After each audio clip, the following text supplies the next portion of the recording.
ভারত স্বাধীন হলো। মাওলানা আবুল কালাম আজাদের লেখা ভারত ভাগ নিয়ে আন্দোলনের নানা দিক, রাজনৈতিক পরিস্থিতি, ইতিহাসের ঘটনাগুলো নিয়ে তার অভিজ্ঞতা এবং তার বিশ্লেষণ। এই বইটি ইতিহাসপ্রেমী ও গবেষকদের জন্য খুবই মূল্যবান একটি বই। ভারতীয় কংগ্রেস যে সেকুলারিজম ও জাতীয়তাবাদ নিয়ে রাজনীতি করতে চেয়েছিল, তাকে মাওলানা আজাদের মতো করে আর কেউ ধারণ করতে পেরেছিল কিনা সন্দেহ রয়ে যায়। তিনি হিন্দু মুসলিম ঐক্যের প্রবল সমর্থক ছিলেন এবং তিনি ধর্মের ভিত্তিতে দেশভাগের বিপক্ষে ছিলেন। তিনি জন্মগ্রহণ করেছিলেন 1888 সালের 11ই নভেম্বর মক্কায় এবং মৃত্যু হয় 1958 সালের 22 ফেব্রুয়ারি। আসুন আজ আমরা পাঠ করব তার বয়ানে ভারত স্বাধীন হলো। এই বইটি আমরা 8টি খণ্ডে প্রকাশ করব এবং অবশ্যই পূর্ণাঙ্গ সংস্করণটি এখানে পাঠ করা হবে। এই পূর্ণাঙ্গ সংস্করণটি প্রকাশিত হয়েছিল 1989 সালে ওরিয়েন্ট লংম্যান প্রাইভেট লিমিটেড থেকে। তাহলে শুরু করা যাক 8 খণ্ডে প্রকাশিত আমাদের ভারত স্বাধীন হলো বইটির 4র্থ খণ্ড। 7, ভারত ছাড়। ওয়ার্কিং কমিটির প্রস্তাব যখন কাগজে প্রকাশিত হলো, সারা দেশের আবহাওয়ায় তা এক বিদ্যুৎ গতির সঞ্চার করল। লোকে এই প্রস্তাবের বিচার বিবেচনার মধ্যে গেল না। প্রথম চোটে এটাই তারা ধরে নিল, ব্রিটিশকে ভারত থেকে বিতাড়িত করার জন্যে এতদিনে কংগ্রেস একটি গণ আন্দোলন শুরু করতে চলেছে। প্রকৃতপক্ষে কিছুদিনের মধ্যে প্রস্তাবটি যেমন লোকের কাছে তেমনি সরকারের কাছেও ভারত ছাড় প্রস্তাব হিসেবে বর্ণিত হতে লাগলো। ওয়ার্কিং কমিটির কিছু সদস্যের মতোই জনসাধারণেরও গান্ধীজির নেতৃত্বে ছিল অন্তর্নিহিত বিশ্বাস এবং তারা মনে করেছিল যে তিনি মনে মনে এমন একটি চাল ভেবে রেখেছেন যা সরকারকে অচল করে দেবে এবং বাধ্য করবে রফায় আসতে। এখানে এই কথা আমার স্বীকার করতে বাধা নেই যে বহু লোক ভাবত গান্ধীজি কোনো মন্ত্র বলে অথবা অতি মানবিক প্রক্রিয়ায় ভারতের স্বাধীনতা এনে দেবেন এবং সেই কারণে ব্যক্তিগতভাবে বিশেষ চেষ্টা করার কোনো প্রয়োজন আছে বলে তারা মনে করত না।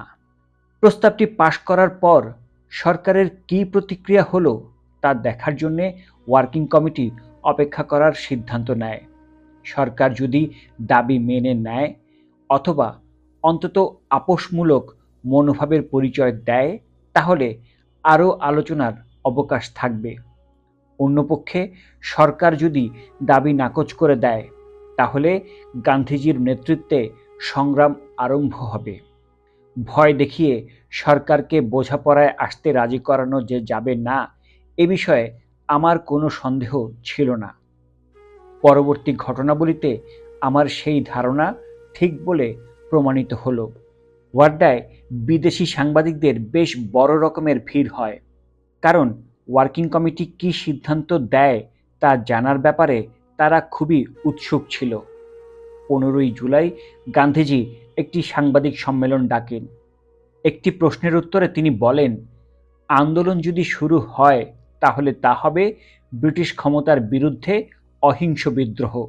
আমি না বলে পারছি না যে গোটা ব্যাপারটাতে আমি অস্বস্তি বোধ করছিলাম। প্রত্যক্ষ সংগ্রামের আহ্বান জানিয়ে গৃহীত প্রস্তাবটির আমি বিরোধিতা করিনি, কিন্তু তার ফলাফল সম্পর্কে আমি খুব আশা পোষণ করিনি। প্রস্তাবটি পাশ হওয়ার পর মহাদেব দেশাই অনুরোধ করেন যেন মিস স্লেড বড়লাটের সঙ্গে দেখা করে তাকে প্রস্তাবের উদ্দেশ্যটি বুঝিয়ে বলেন। সেই সঙ্গে এও বলা হয় যেন তিনি প্রস্তাবিত আন্দোলনের প্রকৃতি এবং কিভাবে তা রূপান্তরিত হবে তার একটি বিবরণ দেবারও চেষ্টা করেন। মিস স্লেড বড়লাটের সঙ্গে দেখা করতে এবং তার সঙ্গে গান্ধীজির এক সাক্ষাৎকার পাবার অনুরোধ জানাতে ওয়ার্ধা থেকে রওনা হলেন। বড়লাটের প্রাইভেট সেক্রেটারি তাকে জানালেন যে গান্ধীজি বিদ্রোহের কথা ভাবছেন বলে যেহেতু ঘোষণা করেছেন, বড়লাট তাই তার সাক্ষাৎকারের প্রার্থনা মঞ্জুর করতে পারছেন না। তিনি স্পষ্ট করে বলেন যে যুদ্ধের মধ্যে সহিংস বা অহিংস কোনো রকম বিদ্রোহী সরকার বরদাস্ত করবে না। যে প্রতিষ্ঠান ওই ধারায় কথা বলবে তার কোনো প্রতিনিধির সঙ্গেই দেখা করতে বা আলোচনা করতে সরকার প্রস্তুত নয়। এরপর মীরা বেন বড়লাটের প্রাইভেট সেক্রেটারির সঙ্গে দেখা করে দীর্ঘক্ষণ কথা বলেন। আমি সেই সময় দিল্লিতে ছিলাম এবং মীরা বেন আমার কাছে এসে কথাবার্তার বিবরণ দেন। এরপর তিনি ওয়ার্ধায় ফিরে গিয়ে গান্ধীজিকে সেই সাক্ষাৎকারের কথা জানান।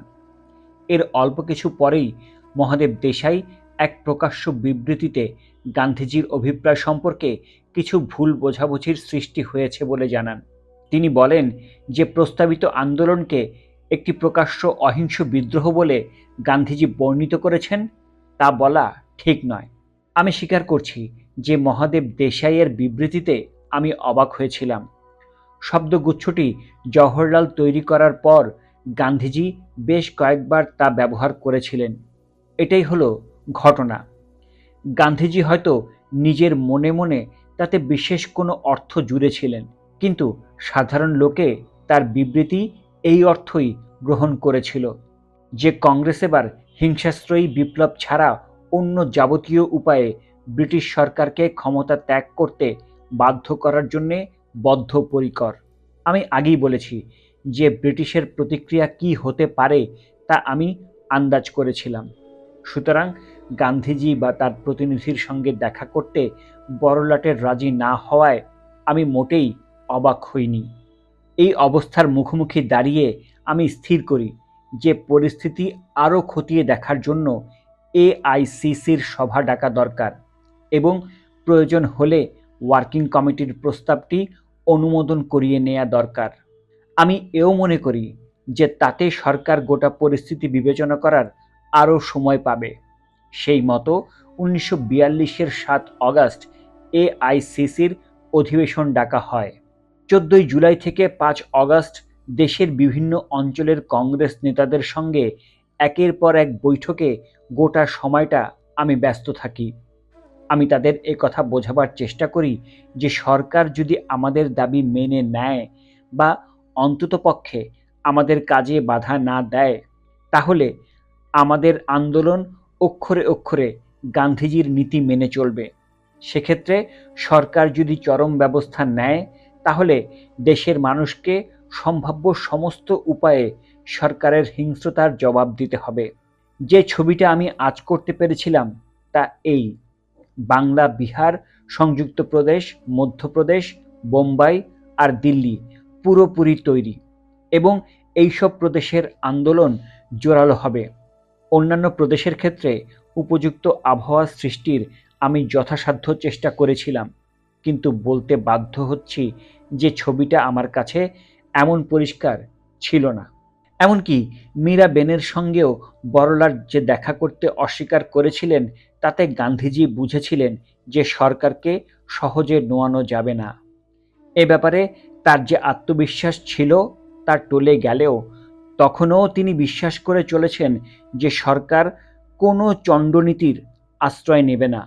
তিনি ভেবেছিলেন এআইসিসির পর তিনি যথেষ্ট সময় পাবেন। সেই সময়ের মধ্যে তিনি কর্মসূচি তৈরি করে আস্তে আস্তে আন্দোলনের গতি সঞ্চার করতে পারবেন। তার এই আশাবাদে আমার বিশ্বাস ছিল না।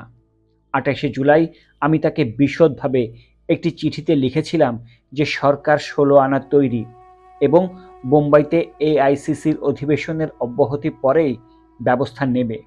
গান্ধীজি জবাবে বলেছিলেন যে আমি যেন তাড়াহুড়া করে কোনো সিদ্ধান্তে না আসি। তিনিও অবস্থা খুঁটিয়ে দেখছিলেন এবং তখনও বিশ্বাস করেছিলেন যে এ থেকে বেরোবার একটা উপায় মিলবে। 3রা অগাস্ট আমি কলকাতা থেকে বোম্বাই রওনা হই। একেবারে নিঃসংশয় না হলেও আমার কেমন যেন মনে হচ্ছিল দীর্ঘদিনের জন্য আমি কলকাতা ছেড়ে যাচ্ছি। আমি কতকগুলো রিপোর্টেও পেয়েছিলাম যে সরকার তার পরিকল্পনা পুরোপুরি ঠিক করে রেখেছে এবং প্রস্তাবটি পাশ হওয়ার সঙ্গে সঙ্গে সমস্ত নেতাকে গ্রেফতার করার তলব আছে। 5 অগাস্ট ওয়ার্কিং কমিটি বসে একটি খসড়া প্রস্তাব তৈরি করে। 7ই এআইসিসির অধিবেশনে সেটি পেশ করা হয়। প্রারম্ভিক বক্তৃতায় কমিটির বিগত সভার পর যা যা ঘটেছে তার একটি সংক্ষিপ্ত সমীক্ষা আমি উপস্থিত করি। ওয়ার্কিং কমিটি তার মনোভাব বদলে ভারতের স্বাধীনতার জন্যে দেশবাসীর কাছে কেন সংগ্রামের ডাক দিয়েছে তারও কিছুটা বিশদ কারণ ব্যাখ্যা করে বলি।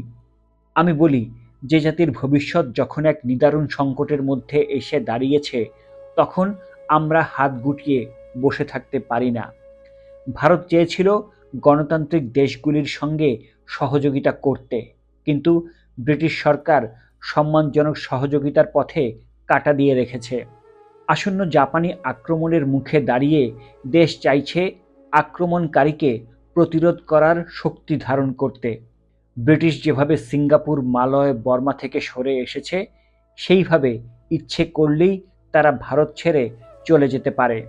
ভারতবাসীর এটাই আপন দেশ, এদেশ ছেড়ে তাদের চলে যাওয়া সম্ভব নয়। সুতরাং ব্রিটিশ শৃঙ্খল মোচন করার ক্ষমতা অর্জন করে নতুন যে কোনো আগ্রাসী শক্তির যে কোনো আক্রমণ তাদের রুখতে হবে। মুষ্টিমেয় কয়েকজন কমিউনিস্ট এর বিরোধিতা করলেও এআইসিসির সমস্ত সদস্যই ওয়ার্কিং কমিটির রচিত প্রস্তাবটিকে স্বাগত জানান। গান্ধীজিও ওই বৈঠকে ভাষণ দেন এবং দুদিন আলোচনার পরে ৮ই অগাস্ট সন্ধেবেলায় ঐতিহাসিক ভারত ছাড় প্রস্তাবটি গৃহীত হয়। সাধারণত বোম্বাইয়ে গেলে আমি স্বর্গত ভুলাভাই দেশাইয়ের বাড়িতে থাকতাম। এবারও আমি সেখানেই উঠেছিলাম। ভুলাভাই তখন অসুস্থ, কিছুদিন ধরেই তার শরীর ভালো যাচ্ছিল না। এআইসিসির বৈঠক থেকে ফিরে দেখি তিনি আমার জন্য অপেক্ষা করে আছেন। তাকে বসে থাকতে দেখে আমি একটু অবাক হলাম। তখন বেশ রাত হয়েছে, আমিও ক্লান্ত। ভেবেছিলাম তিনি নিশ্চয়ই এতক্ষণে শুয়ে পড়েছেন। অতক্ষণ জেগে থাকার জন্যে আমি তাকে মৃদু ভর্ৎসনাও করলাম। কিন্তু ভুলাভাই বললেন যে আমার এক আত্মীয় মুহাম্মদ তাহের আমার সঙ্গে দেখা করতে এসেছিল। অনেকক্ষণ অপেক্ষা করে সে চলে গেল। বোম্বাইতে তাহিরের ব্যবসাপাতি আছে। আমি না ফেরায় সে ভুলাভাই দেশাইকে একটি খবর দিয়ে গেছে। বোম্বাই পুলিশে মোহাম্মদ তাহেরের এক বন্ধু আছে। তার কাছ থেকে সে জেনেছে যে পরদিন ভোরবেলাতেই সমস্ত কংগ্রেস নেতাকে গ্রেফতার করা হবে। তাহেরের বন্ধুটি আরও জানায় যে যদিও সে নিশ্চিত নয়, তবু শোনা গেছে আমাদের সবাইকে ভারতের বাইরে, সম্ভবত দক্ষিণ আফ্রিকায় নির্বাসিত করা হবে। কলকাতা ছাড়ার আগেই এই জাতীয় গুজব আমার কানে এসেছিল। পরে জানতে পারি গুজব একেবারে ভিত্তিহীন ছিল না। আমাদের সবাইকে গ্রেফতার করার কথা ভাববার সময় তারা এও মনে করেছিল যে আমাদের দেশের মধ্যে রাখাটা সমীচীন হবে না। বস্তুত দক্ষিণ আফ্রিকার সরকারের কাছে এ নিয়ে তদবির করা হয়েছিল, কিন্তু শেষ মুহূর্তে কিছু গণ্ডগোল দেখা দেয়ায় পরিকল্পনাটি ভেস্তে যায়। কিছুদিনের মধ্যে আমরা দেখলাম গান্ধীজিকে আটক করা হয়েছে পুনায় এবং আমাদের বাদবাকি সবাইকে বন্দি করা হয়েছে আমেদনগর দুর্গ কারাগারে। খবরটা শুনবার পর ভুলাভাই খুব বিচলিত হয়ে পড়েন এবং সেই জন্যই তিনি আমার জন্যে অপেক্ষা করছিলেন। আমি তখন এতই ক্লান্ত যে ওসব গুজবে কান দেবার মতো মনের অবস্থা আমার ছিল না। ভুলাভাইকে আমি বললাম যে খবরটা সত্যি হলে আর মাত্র কয়েক ঘন্টা আমি মুক্ত অবস্থায় থাকতে পারছি। আমি বরং তাড়াতাড়ি রাতের খাওয়া শেষ করে ঘুমিয়ে নেই, তাহলে ভালোভাবে সকালের মোকাবেলা করতে পারবো। জেলের বাইরে যেটুকু সময় আছি সেই সময়টুকু গুজব নিয়ে জল্পনা কল্পনা করার চেয়ে ঘুমিয়ে কাটানো ঢের ভালো। ভুলাভাই সে বিষয়ে একমত হলেন। তার কিছুক্ষণ পরেই আমি বিছানায় লম্বা হলাম। বরাবরই আমার ভোরে ওঠার অভ্যেস। সেদিনও আমি সকাল 4টায় উঠে পড়লাম। তখনও অবশ্য আমি বেশ ক্লান্ত এবং আমার মাথাটা ভারী হয়েছিল। দুটো অ্যাসপিরিন আর 1 কাপ চা খাওয়ার পর আমি কাজে বসে গেলাম। ঠিক হয়েছিল আমাদের গৃহীত প্রস্তাবটি একটি মুখবন্ধ সমেত প্রেসিডেন্ট রুজভেল্টের কাছে পাঠানো হবে। মনে করেছিলাম ভারতীয় স্বাধীনতার ব্যাপারে তিনি যেরকম আগ্রহ দেখাচ্ছেন তাতে অন্তত এটুকু করা আমাদের কর্তব্য। প্রেসিডেন্ট রুজভেল্টকে লেখা চিঠির একটি মুসাবিদা আমি শুরু করলাম, কিন্তু চিঠিটা শেষ করতে পারিনি। হয়তো ক্লান্তির জন্যে, কিংবা নয়তো অ্যাসপিরিনের দরুন আমার আবার ঘুম পেয়ে গেল এবং আমি বিছানায় শুয়ে পড়লাম। চোখ বোজার পর বোধহয় 15 মিনিটও হয়নি, হঠাৎ আমার পায়ে কারো হাতের ছোঁয়া পেলাম। তাকিয়ে দেখি ভোলা ভাইয়ের ছেলে ধীরুভাই দেশাই একখণ্ড কাগজ হাতে নিয়ে দাঁড়িয়ে। বলবার আগেই আমি বুঝতে পেরেছিলাম কিসের কাগজ। ধীরুভাই বলল, বোম্বাই পুলিশের ডেপুটি কমিশনার আমার এই গ্রেফতারের সমনটি এনেছেন। এও বলল যে ডেপুটি কমিশনার বারান্দায় আমার জন্য অপেক্ষা করছেন। ধীরুভাইকে বললাম ডেপুটি কমিশনারকে জানাতে যে তৈরি হতে আমার একটু সময় লাগবে।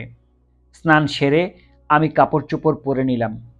আমার প্রাইভেট সেক্রেটারি মোহাম্মদ আজমল খান ইতিমধ্যেই এসে গিয়েছিলেন। আমি তাকে কি কি করবার আছে বলে দিলাম।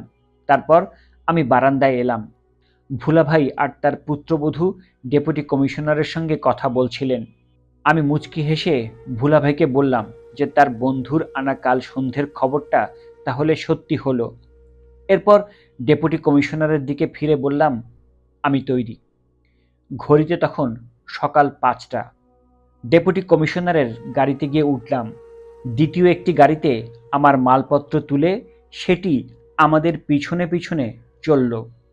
আমরা সোজা গেলাম ভিক্টোরিয়া টার্মিনাসে। তখন লোকাল ট্রেনের সময়, কিন্তু স্টেশন ছিল একদম খালি। বোধহয় সাময়িকভাবে সমস্ত ট্রেন এবং প্যাসেঞ্জারদের যাতায়াত বন্ধ করে দেওয়া হয়েছিল। গাড়ি থেকে নামতেই দেখি অশোক মেহতা। তাকেও গ্রেফতার করে ভিক্টোরিয়া টার্মিনাসে আনা হয়েছে। বুঝতে পারলাম শুধু ওয়ার্কিং কমিটির সদস্যদেরই নয়, বোম্বাইয়ের স্থানীয় নেতাদেরও ধরা হয়েছে। আন্দাজ করলাম সারা দেশ জুড়েই এই জিনিস করা হচ্ছে। প্ল্যাটফর্মে একটি ট্রেন অপেক্ষা করছিল, সেখানে আমাকে আনা হলো। একটি ইঞ্জিন দিয়ে তখন ট্রেনের সঙ্গে একটি ডাইনিং কার জোড়া হচ্ছিল। এটা ছিল করিডোরওয়ালা ট্রেন, সাধারণত যা বোম্বাই পুনা যাতায়াত করে। আমাকে নিয়ে গিয়ে একটি কামরায় তোলা হলো। আমি জানালার ধারে গিয়ে বসলাম। বলতে না বলতেই এসে উদয় হলেন জওহরলাল, আসফ আলী আর ডক্টর সৈয়দ মাহমুদ।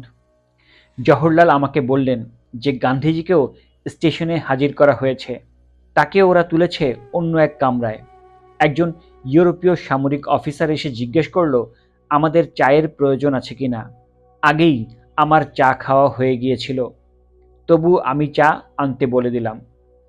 এই পর্বে দ্বিতীয় এক সামরিক অফিসার দেখা গেল। সে আমাদের গুনে চলেছে। দেখে মনে হলো লোকটার খটকা লাগায় সে বারবার করে আমাদের গুনছে।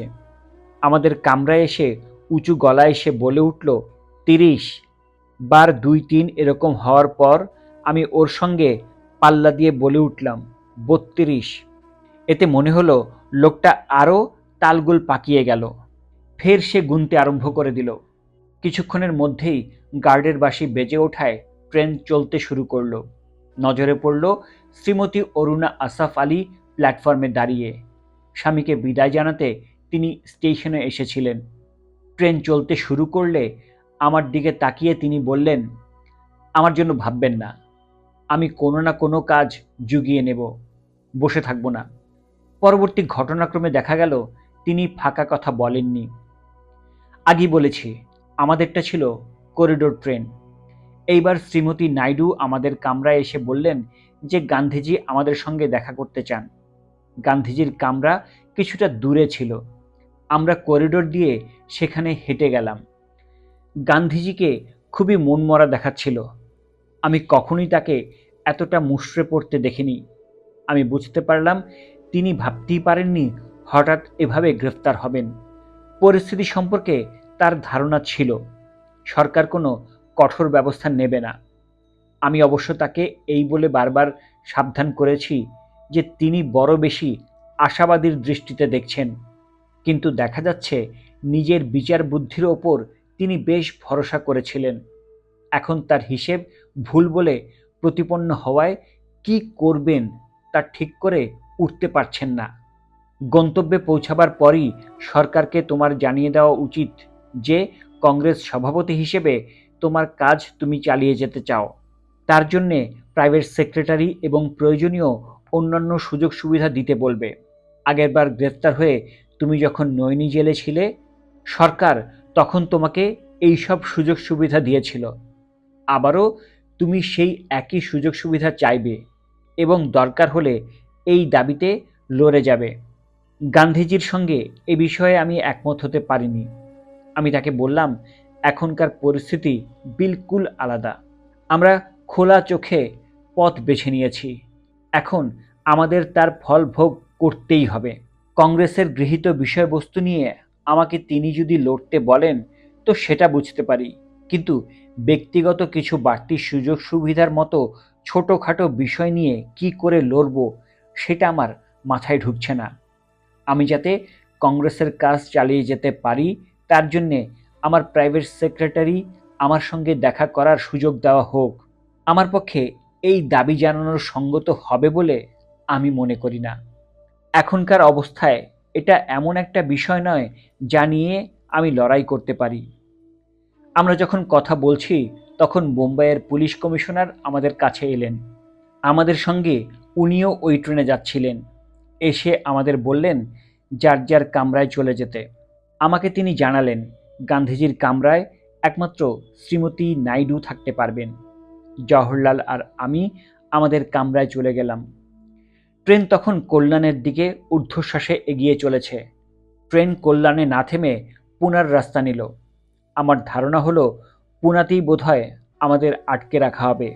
ট্রেন পুনায় থামায় আমার বিশ্বাস আরও জোরালো হলো। দেখে মনে হলো আমাদের গ্রেফতার হওয়ার খবর কোনো ক্রমে পুনায় পৌঁছে গেছে। প্ল্যাটফর্মে পুলিশ গিজগিজ করছে এবং বাইরে কোনো লোকের সেখানে প্রবেশাধিকার নেই। তা সত্ত্বেও ওভারব্রিজের উপর কাতারে কাতারে লোক। ট্রেন স্টেশনে ঢুকতেই তারা সরবে মুখর হলো মহাত্মা গান্ধী কি জয় স্লোগান দিতেই পুলিশ জনতার উপর লাঠি চালাতে শুরু করে দিল। পুলিশ কমিশনার বললেন তার কাছে সরকারের নির্দেশ এসেছে যে কোনো রকম মিছিল বা স্লোগান যেন বরদাস্ত করা না হয়। জওহরলাল জানালার ধার ধরে বসেছিলেন। পুলিশকে লাঠিচার্জ করতে দেখে তিনি তৎক্ষণাৎ লাফিয়ে কামরা থেকে বেরিয়ে সামনের দিকে ছুটে গিয়ে চিৎকার করে বললেন, তোমাদের লাঠিচার্জ করার কোনো এখতিয়ার নেই। পুলিশ কমিশনার জওহরলালকে কামরায় ফিরিয়ে আনার জন্যে তার পিছনে ধাওয়া করলেন। জওহরলাল তার কথায় কান্না দিয়ে রাগত স্বরে কথা বলতে লাগলেন। ওয়ার্কিং কমিটির আরেক সদস্য রাও দেও, তিনিও ততক্ষণে প্ল্যাটফর্মে নেমে দাঁড়িয়েছেন। চারজন পুলিশ তাকে ঘিরে দাঁড়িয়ে ট্রেনে ওঠার জন্য বলতে লাগলো। তিনি যেতে অস্বীকার করলে তারা তাকে জাপটে ধরে তুলে কামরায় নিয়ে এলো। আমি চেঁচিয়ে জওহরলালকে ফিরে আসতে বললাম। জওহরলাল রেগে আগুন হয়ে থাকলেও আমার অনুরোধ রাখলেন। পুলিশ কমিশনার আমার কাছে এসে ২-৩ বার বললেন, স্যার আমি খুব দুঃখিত, কিন্তু কি করব, উপরওয়ালার অর্ডার আমাকে তামিল করতেই হবে। আমার জানালা দিয়ে দেখলাম শ্রীমতী নাইডু আর গান্ধীজিকে ট্রেন থেকে নামিয়ে নিয়ে যাওয়া হচ্ছে। বোম্বাইয়ের আরও একটি লোককেও নামতে দেখা গেল। সে প্ল্যাটফর্ম থেকে বেরিয়ে যাওয়ার চেষ্টা করছিল, কিন্তু পুলিশ তাকে বাধা দিল। আমার মনে হয় লোকটি গান্ধীজির নির্দেশ মতো চলার চেষ্টা করছিল। মনে রাখা দরকার, বর্তমান আন্দোলন উপলক্ষে গান্ধীজি বলেছিলেন যে কেউ যেন স্বেচ্ছায় গ্রেফতার বরণ না করে, একমাত্র শারীরিকভাবে বল প্রয়োগ করলে তবেই যেন লোকে জেলে যেতে রাজি হয়। গান্ধীজিকে নিয়ে যাওয়ার পর ট্রেন আবার চলতে শুরু করলো। এইবার আমি বুঝলাম আমাদের আমেদনগরে নিয়ে যাওয়া হচ্ছে। বেলা ১:৩০ নাগাদ আমরা স্টেশনে পৌঁছালাম। প্ল্যাটফর্মে মুষ্টিমেয় কয়েকজন পুলিশ অফিসার এবং একজন মাত্র সামরিক অফিসার ছাড়া আর কোনো জনপ্রাণী ছিল না। ট্রেন থেকে আমাদের নামতে বলে অপেক্ষমান গাড়িগুলোতে তোলা হলো। গাড়িগুলো তখনই স্টার্ট করেও কোথাও না থেমে কেল্লার মধ্যেকার গেটে এসে হাজির হলো। একজন সামরিক অফিসার গেটে দাঁড়িয়েছিল। পুলিশ কমিশনার একটা লিস্ট বার করে তার হাতে ধরিয়ে দিল। সামরিক অফিসারটি একে একে আমাদের নাম ডেকে ভিতরে যেতে বলল। পুলিশ কমিশনার আদতে সামরিক কর্তৃপক্ষের হাতে আমাদের সঁপে দিলেন। এখন থেকে আমরা হলাম সামরিক নিয়ন্ত্রণের অধীন। ৮. আমেদনগর ফোর্ট জেল। আমাদের নিয়ে ৯ জন ওয়ার্কিং কমিটির সদস্যকে আমেদনগর নিয়ে আসা হলো। তারা হলেন জওহরলাল, সর্দার প্যাটেল, আসফ আলী, শঙ্কর রাও দেও, গোবিন্দ বল্লভ পন্থ, ডক্টর পট্টভি সীতারামাইয়া, ডক্টর সৈয়দ মাহমুদ, আচার্য কৃপালনী এবং ডক্টর প্রফুল্ল ঘোষ। রাজেনবাবুও ওয়ার্কিং কমিটির সদস্য ছিলেন, কিন্তু বোম্বাই বৈঠকে তিনি যোগ না দেওয়ায় তাকে পাটনায় গ্রেফতার করা হয় এবং সেখানেই আটক রাখা হয়। আমাদের দুর্গের ভেতরে এমন একটা বাড়িতে নিয়ে যাওয়া হলো যেটা দেখতে মিলিটারি ব্যারাকের মতো। ২০০ ফুট লম্বা একটি চত্বরের চারদিকে সার সার ঘর। পরে আমরা জেনেছিলাম প্রথম বিশ্বযুদ্ধের সময় ইতালীয় বন্দীদের এখানে রাখা হয়েছিল। আমাদের মালপত্র আনা হলে পুনা থেকে বদলি হওয়া এক জেলার সেসব মিলিয়ে দেখে নিলেন। আমার একটা পোর্টেবল রেডিও ছিল, সেটা আমি সব সময় সঙ্গে নিয়ে যেতাম। আমার অন্যান্য জিনিসপত্র ভেতরে পাঠানো হলো, কিন্তু রেডিওটি জেল হেফাজতে রেখে দেওয়া হলো। ছাড়া পাওয়ার আগ পর্যন্ত আমি আর সেই রেডিওটি দ্বিতীয়বার চোখে দেখিনি। কিছুক্ষণ পর লোহার থালিতে আমাদের খেতে দেওয়া হলো। এটা আমাদের পছন্দ হয়নি। আমি জেলারকে বললাম যে আমরা চীনেমাটির প্লেটে খাওয়ায় অভ্যস্ত। জেলার ক্ষমা চেয়ে বললেন যে এখনই তিনি আমাদের ডিনার সেট দিতে পারছেন না, তবে পরের দিন তিনি তার ব্যবস্থা করবেন। পুনা থেকে একজন কয়েদিকে আমাদের রান্নাবান্না করার জন্যে আনা হয়েছিল। আমাদের রুচিমাফিক খানা সে পাকাতে পারত না। কিছুদিনের মধ্যেই তাকে বদলে তার চেয়ে একজন ভালো রসুইকে রাখা হলো। আমাদের কোথায় আটক করে রাখা হয়েছে সেটা গোপন রাখা হয়েছিল। আমার কাছে মনে হয়েছিল এটা বোকামি, কারণ বেশি দিন এ খবর কিছুতেই চেপে রাখা যাবে না। অবশ্য সরকারের এই আচরণে আমি অবাক হইনি। বোধহয় সব সরকারই এরকম ক্ষেত্রে বোকামির পরিচয় দিয়ে থাকে। ২-৩ দিন পর বোম্বাইয়ের ইন্সপেক্টর জেনারেল অফ প্রিজন্স আমাদের পরিদর্শন করতে আসেন। তিনি আমাদের বললেন যে সরকারের যা আদেশ তাতে আমরা আমাদের আত্মীয়দের কাছে চিঠি লিখতে পারবো না বা তাদের কাছ থেকেও চিঠি পেতে পারবো না। কোনো রকম খবরের কাগজও আমাদের দেওয়া হবে না। তিনি খুব কাঁচুমাচু হয়েই বললেন যে তার ওপর এইসব করার নির্দেশ রয়েছে এবং তাকে তা পালন করতে হবে। অবশ্য এর বাইরে আর যা কিছু অনুরোধ করব তিনি সানন্দে রাখবেন। ৩রা আগস্ট আমি কলকাতা থেকে বোম্বাইয়ে রওনা হওয়ার সময় আমার শরীর ভালো ছিল না। এমনকি এআইসিসির অধিবেশনের সময়েও আমি ইনফ্লুয়েঞ্জায় ভুগছিলাম এবং সে খবর সরকার জানত। ইন্সপেক্টর জেনারেল ছিলেন একজন ডাক্তার। তিনি আমাকে পরীক্ষা করতে চাইলেন। আমি অবশ্য তাতে রাজি হইনি। আমরা ছিলাম বাইরের জগৎ থেকে সম্পূর্ণ বিচ্ছিন্ন এবং সেখানে কি ঘটছে কিছুই জানতে পারতাম না। আমরা মনে করেছিলাম আমাদের শরীর মন ঠিক রাখার জন্যে কাজকর্মের কিছু প্রোগ্রাম ছকে ফেলা দরকার। আগেই বলেছি আমাদের ঘরগুলো ছিল একটা চত্বর ঘিরে। একটা দিকে প্রথম ঘরটায় আমি থাকতাম, আমার পাশের ঘরে থাকতেন জওহরলাল এবং তৃতীয় ঘরে আসফ আলী আর ডক্টর সৈয়দ মাহমুদ। এদিকের শেষ ঘরটা ছিল আমাদের ডাইনিং রুম। সকাল ৮টায় ব্রেকফাস্টের সময় এবং বেলা ১১টায় দুপুরের খাবার সময় আমরা সবাই একসঙ্গে হতাম। এরপর আমার ঘরে বসে ঘন্টা ২ আমরা নানা বিষয়ে আলোচনা করতাম। তারপর কিছুক্ষণ বিশ্রাম নেবার পর আবার বেলা ৪টের সময় আমরা একত্র হয়ে চা খেতাম। চায়ের পর মাঝখানের চত্বরটাতে আমরা কিছুক্ষণ ব্যায়াম করতাম। রাত ৮টায় রাত্রের খাবার দিত এবং আমরা রাত ১০টা পর্যন্ত কথাবার্তা চালিয়ে যেতাম। এরপর আমরা যে যার ঘরে ফিরে যেতাম। আমরা যখন আসি তখন চত্বরটা ছিল একদম ফাঁকা। জওহরলাল প্রস্তাব করলেন সেখানে একটা ফুলের বাগান করা যাক। তাতে আমরা কাজকর্মে নিজেদের যেমন ব্যস্ত রাখতে পারবো, তেমনি জায়গাটাও দেখতে সুন্দর হবে। প্রস্তাবটা আমাদের খুব পছন্দ হলো। পুনায় বীজের জন্য লেখা হলো। এরপর আমরা ফুল গাছের জন্য জমিটা তৈরি করে ফেললাম। এ কাজে সবচেয়ে উদ্যোগী পুরুষ ছিলেন জওহরলাল। আমরা ৩০-৪০ রকমের বীজ পুঁতলাম। রোজ তাতে জল দিতাম এবং আগাছা পরিষ্কার করতাম। বীজ থেকে যখন গাছ বেরোতে লাগলো তখন তা দেখে আমরা মোহিত হয়ে যেতাম। গাছে যখন ফুল ফুটতে শুরু করলো তখন গোটা প্রাঙ্গণটা হয়ে উঠল সৌন্দর্য আর আনন্দের লীলাভূমি। দিন পাঁচেক জেলে থাকার পর একজন অফিসারকে দেখা গেল। শুনলাম আমাদের দেখাশোনার জন্যে তাকে জেলের সুপারিনটেনডেন্ট নিযুক্ত করা হয়েছে। ভদ্রলোক শহরে থাকতেন। সকাল ৮টায় এসে সন্ধেবেলায় চলে যেতেন। আমরা তার নাম জানতাম না এবং ভাবলাম ওর একটা নাম দিতে হবে। আমার মনে পড়ল যে চাঁদ বিবি ঠিক এই জেলখানাতেই যখন আটক ছিলেন তখন একটা হাবসি কারারক্ষী তাকে পাহারা দিত। তার নাম ছিল চিতা খান। আমি প্রস্তাব করলাম যে আমাদের সুপারিনটেন্ডেন্টেরও ওই একই নাম রাখা হোক। আমার সহকর্মীরা সকলেই তৎক্ষণাৎ রাজি হলেন। নামটি এতই জনপ্রিয় হয়ে উঠল যে কিছুদিনের মধ্যে সবাই তাকে চিতা খান নামে ডাকতে শুরু করে দিল। আমি অবাক হয়ে গেলাম যখন ৩-৪ দিন বাদে জেলার এসে আমাদের জানালেন যে চিতা খান সেদিন একটু আগেই চলে গেছেন। জাপানিরা যখন আন্দামান দ্বীপপুঞ্জ আক্রমণ করে দখল করে নেয় তখন চিতা খান ছিলেন পোর্ট ব্লেয়ারে। চিতা খানকে আমি ওই নামেই ডাকি।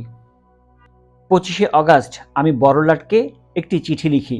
তাতে আমি বলি যে সরকার যে প্রয়োজন বোধে আমাদের সহকর্মীদের এবং আমাকে গ্রেফতার করেছে তা নিয়ে আমার কোনো অভিযোগ নেই। অবশ্য আমাদের প্রতি যে ব্যবহার করা হচ্ছে সে সম্পর্কে আমার অভিযোগ আছে। এমনকি দণ্ডিত অপরাধীদেরও তাদের আপনজনদের সঙ্গে চিঠিপত্র আদান প্রদান করতে দেওয়া হয়। আমাদের বেলায় এই অধিকার কেড়ে নেওয়া হয়েছে। আমি তাতে লিখি যে ২ সপ্তাহ আমি অপেক্ষা করে দেখব। তার মধ্যে সরকারের কাছ থেকে যদি কোনো সন্তোষজনক উত্তর না পাই তাহলে আমার সহকর্মীরা এবং আমি এ ব্যাপারে আমাদের ইতিকর্তব্য স্থির করব। ১০ই সেপ্টেম্বর চিতা খান এসে বললেন যে তিনি এই মর্মে নির্দেশ পেয়েছেন যে আমরা সপ্তাহে একবার আমাদের আত্মীয়দের সঙ্গে চিঠির আদান প্রদান করতে পারব। দিনে একটি করে খবরের কাগজও আমাদের দেওয়া হবে। এই বলে তিনি ১ কপি টাইমস অফ ইন্ডিয়া আমার টেবিলে রাখলেন। এরপর থেকে আমরা নিয়মিতভাবে খবরের কাগজ পেতে লাগলাম। সেদিন রাতে অনেকক্ষণ ধরে আমি কাগজ পড়েছিলাম। ১ মাসের ওপর আমরা কোনো খবর পাইনি। এখন অন্তত আমাদের গ্রেফতারের পর দেশে কি ঘটছে না ঘটছে এবং যুদ্ধে নতুন কি ঘটছে তা জানতে পারছি। পরদিন আমি চিতা খানকে সংবাদপত্রের পুরনো সংখ্যাগুলো পাঠিয়ে দিতে বললাম। সরকার যখন নিয়মিতভাবে এখন আমাদের খবরের কাগজ দিতে রাজি হয়েছে তখন আমার প্রস্তাবে কোনো আপত্তি থাকতে পারে না।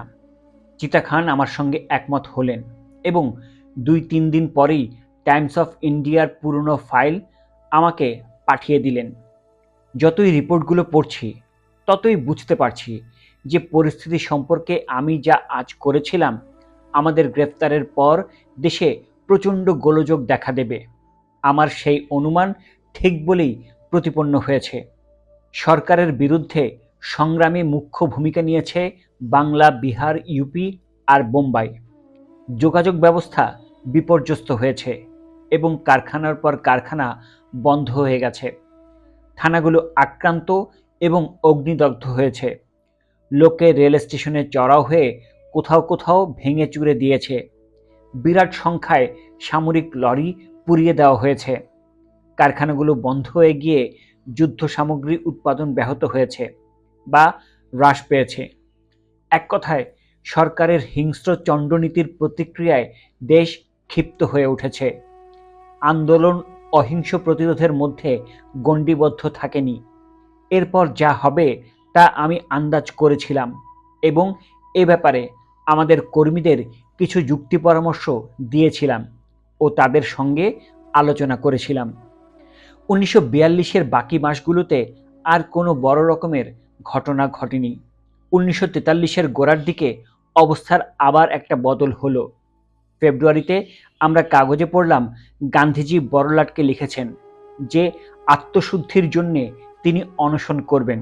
গান্ধীজি দুটি প্রধান কারণে এই পদক্ষেপ যে গ্রহণ করেছেন তাতে আমার কোনো সন্দেহ ছিল না। একথা আগেই বলেছিলাম যে সরকার এমন অতর্কিতভাবে কংগ্রেস নেতাদের গ্রেফতার করবে, গান্ধীজি তা ভাবতে পারেননি।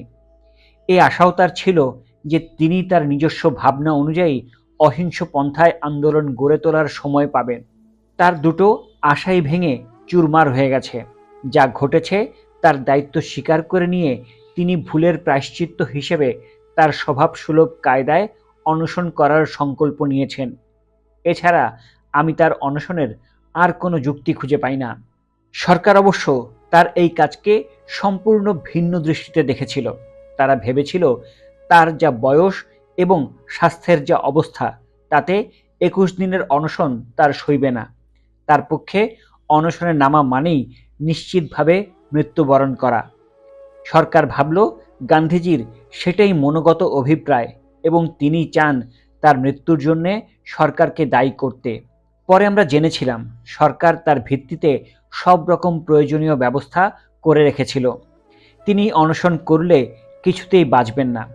এ বিষয়ে নৃশংস হয়ে তারা তার সৎকারের জন্যে এমনকি চন্দন কাঠও এনে রেখেছিল। তাদের মনোভাব ছিল এই, গান্ধীজি চান তার মৃত্যুর জন্যে সরকারের ঘাড়ে দায় চাপাতে। সরকার তৈরি থাকবে সেই দায়িত্ব ঘাড়ে নিতে। যেখানে তাকে বন্দি করা হয়েছিল সেই আগা খা প্যালেসের মধ্যেই তার শেষকৃত্য সম্পন্ন হবে এবং তার দেহভস্য তার ছেলেমেয়েদের হাতে তুলে দেওয়া হবে। ডক্টর বিসি রায় সরকারকে লিখলেন যে গান্ধীজির অনশনের সময় তার চিকিৎসক হিসেবে তিনি উপস্থিত থাকতে চান। সরকার তাতে আপত্তি করেনি। অনশন চলাকালে একটা সময় মনে হয়েছিল যে সরকারের গণনা বোধহয় ফলে যাবে, এমনকি তার চিকিৎসকেরাও হাল ছেড়ে দিয়েছিলেন। গান্ধীজি অবশ্য সরকার আর তার চিকিৎসকদের সব হিসেব বানচাল করে দিলেন। অন্যান্যবার তিনি ক্লেশ শিকারের যে অসাধারণ ক্ষমতার পরিচয় দিয়েছিলেন, এবার বিস্ময়কর মাত্রায় সেই ক্ষমতার প্রকাশ ঘটল। তার সহিষ্ণুতা পাঞ্জার লড়াইতে মৃত্যুকেও হার মানালো। ২১ দিন পর গান্ধীজি অনশন ভঙ্গ করলেন। গান্ধীজির অনশনের উত্তেজনা প্রশমনের পর আবার রোজকার বাঁধাধরা কর্মসূচিতে আমরা শান্তিতে মন দিলাম। আমরা বন্দি অবস্থায় যে কত অসহায় গান্ধীজির অনশন পর্বে তা হাড়ে হাড়ে টের পেলাম। এটা আরও করুণভাবে আমি বুঝলাম পরের বছরে। বেশ কয়েক বছর ধরে আমার স্ত্রী অসুস্থ ছিলেন। ১৯৪১ সালে আমি নৈনি জেলে থাকবার সময় তার অবস্থা এমন গুরুতর হয় যে তাকে দেখাশোনার জন্যে আমি জেল থেকে ছাড়া পাই। আমি ডাক্তারদের পরামর্শ নিই, তারা হাওয়া বদল করতে বলেন। তিনি রাঁচিতে যান এবং সবে ১৯৪২-এর জুলাই মাসে ফিরে আসেন। তখন তিনি কিছুটা সুস্থ হন, কিন্তু অগাস্টের প্রথম সপ্তাহে যখন আমি বোম্বাই রওনা হই তখন আবার তার স্বাস্থ্য নিয়ে দুশ্চিন্তার কারণ দেখা দেয়। ৯ অগাস্ট আমার সমস্ত সহকর্মীর সঙ্গে আমার ধরা পড়ার খবরে তার মনে প্রচণ্ড আঘাত লাগে। একই ছিল ভগ্ন স্বাস্থ্য, তার ওপর এই আঘাতে তার শরীরের অবস্থা আরও খারাপ হয়ে পড়ে। তার স্বাস্থ্যের ক্রমাবনতির সংবাদে জেলে থাকা অবস্থায় আমার দুশ্চিন্তার অবধি রইল না। ১৯৪৪-এর গোড়ার দিকে বাড়ি থেকে খবর এলো যে আমার স্ত্রী আবার গুরুতরভাবে অসুস্থ। এর পরে এলো আরও আতঙ্কজনক খবর যে ডাক্তাররা তাকে দেখছিলেন তারা দুশ্চিন্তাগ্রস্ত হয়ে নিজেরাই উদ্যোগী হয়ে সরকারকে চিঠি লেখেন যে আমার স্ত্রী যেহেতু বাঁচার তেমন আশা নেই, সরকার যেন আমাকে একটিবার তাকে দেখবার সুযোগ দেয়। সরকার সে চিঠিকে কোনো আমল দেয়নি। আমিও বড়লাটকে লিখেছিলাম, কিন্তু পত্রোত্তরে কোনো নিশ্চয়তা মেলেনি। এপ্রিল মাসে একদিন ভর দুপুরে চিতা খান এলেন। এরকম সময় তার আসাটা খুবই অস্বাভাবিক। কোনো কথা না বলে আমার দিকে তিনি একটা টেলিগ্রাম এগিয়ে দিলেন।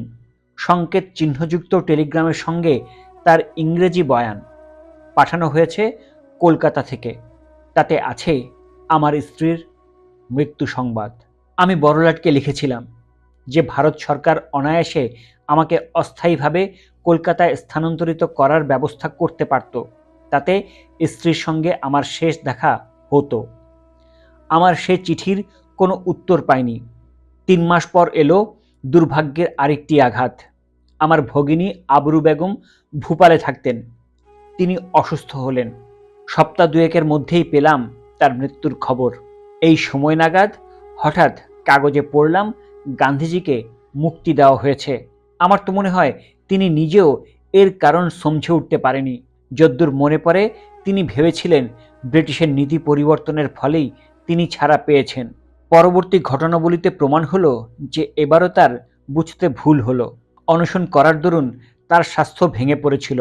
এরপর কেবলই তিনি পাল্টে পাল্টে অসুখে পড়তে লাগলেন। পুনের সিভিল সার্জন তাকে পরীক্ষা করে রিপোর্ট দিলেন যে তার আয়ু আর বেশি দিন নেই।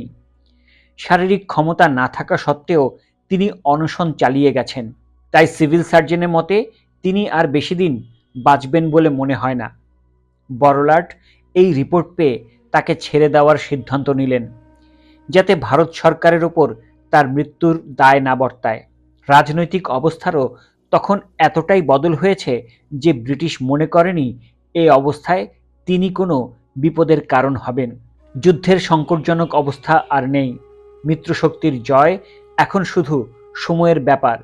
সরকার এও মনে করেছিল যে কংগ্রেসের সমস্ত নেতাই যখন জেলে, তখন গান্ধীজি একা খুব কিছু করে উঠতে পারবেন না। অন্যদিকে যারা সহিংসার আশ্রয় নেবার চেষ্টা করছে তারা তার উপস্থিতিতে সংযত হবে। মুক্তির পর কিছুদিন গান্ধীজি বেশি রকম অসুস্থ থাকায় কোনো ফলপ্রসূ ব্যবস্থা নিতে পারেননি।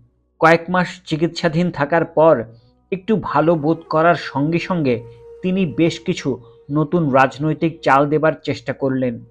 তার মধ্যে দুটি বিশেষ উল্লেখযোগ্য। গান্ধীজি নতুনভাবে চেষ্টা করলেন মুসলিম লীগের সঙ্গে একটা বোঝাপড়ায় আসতে। মিস্টার জিন্নার সঙ্গে দেখা করারও ব্যবস্থা করলেন। তার দ্বিতীয় চাল হলো সরকারের সঙ্গে নতুনভাবে আলাপ আলোচনা শুরু করার চেষ্টা। তার আগেকার ঘোষণার একেবারে উল্টো সুরে এখন এক বিবৃতি দিয়ে বললেন যে ভারতকে স্বাধীন বলে ঘোষণা করলে ভারত স্বেচ্ছায় ব্রিটিশদের পক্ষ নেবে এবং যুদ্ধ প্রচেষ্টায় সর্বতোভাবে সাহায্য করবে। দেখে তো আমি তাজ্জব। আমি জানতাম এই দুই চালই ব্যর্থ হবে। আমি মনে করি এক্ষেত্রে মিস্টার জিন্নাকে কোল দিয়ে গান্ধীজি মারাত্মক রকমের রাজনৈতিক ভুল করেছিলেন। এতে মিস্টার জিন্না নতুন করে এমন কল্পে পেয়ে গেলেন যে পরে তা থেকে তিনি পুরো দস্তুর ফায়দা তুলছিলেন। শুরু থেকেই জিন্না সম্পর্কে গান্ধীজি এক অদ্ভুত মনোভাব দেখান। কংগ্রেস ছাড়ার পর জিন্নার গুরুত্ব বহুলাংশে হ্রাস পেয়েছিল। কখনো মাথায় তোলা, কখনো পায়ে ঠেলা। মুখ্যত গান্ধীজির এই নীতির ফলেই ভারতীয় রাজনীতিতে জিন্না আবার নিজের আসর জমিয়ে নিতে পেরেছিলেন। সত্যি বলতে কি, গান্ধীজির কাছ থেকে প্রশ্রয় না পেলে জিন্না কখনোই এভাবে মাথায় চড়ে বসতে পারতেন কিনা সন্দেহ। ভারতীয় মুসলমানদের বেশ বড় অংশ জিন্না আর তার নীতি সম্পর্কে সন্দিহান ছিলেন। কিন্তু তারা যখন দেখলেন গান্ধীজি সমানে জিন্নার পিছনে ছুটছেন এবং তার হাতে পায়ে ধরছেন, তখন তাদের অনেকেরই মনে জিন্না সম্পর্কে নতুন করে সম্ভ্রম জাগল। তারা এও মনে করল যে সাম্প্রদায়িক বোঝাপড়ায় নিজেদের কোলে ঝোল টানার দিক থেকে জিন্নাই হবে সম্ভবত সবচেয়ে যোগ্য ব্যক্তি। এখানে উল্লেখ করতে হয় যে মিস্টার জিন্নাকে কায়েদে আজম বা মহান নেতা নামে ডাকার রেওয়াজটি গান্ধীজিই প্রথম চালু করেন।